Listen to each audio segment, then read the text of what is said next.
হা হা হা বান্ধবী দেখ, আমি 100-র মধ্যে 90 পেয়েছি। আরে এই দেখ, আমিও 100-র মধ্যে 85 পেয়েছি। এইবারের রেজাল্টটা পেয়ে অনেক বেশি খুশি লাগতেছে। আরে পিঙ্কি, তোর কত এসেছে? আরে পিঙ্কি এবার চলে যাচ্ছে কেন? মনে হয় সে ফেল করেছে। কিন্তু কিভাবে? সে না দিনরাত পড়ালেখা করতো, তার কোনো একটা কিছু তো হয়েছে। চল, আমাদেরকে জানতে হবে।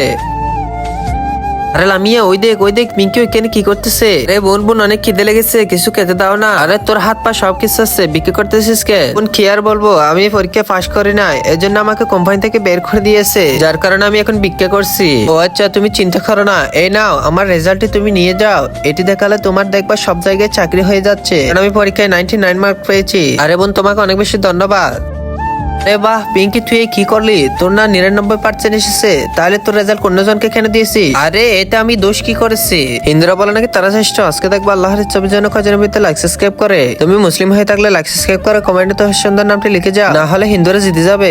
চল চল দেখে আসছি ওই মেয়েটি তোর রেজাল্ট নিয়ে কি করতেছে।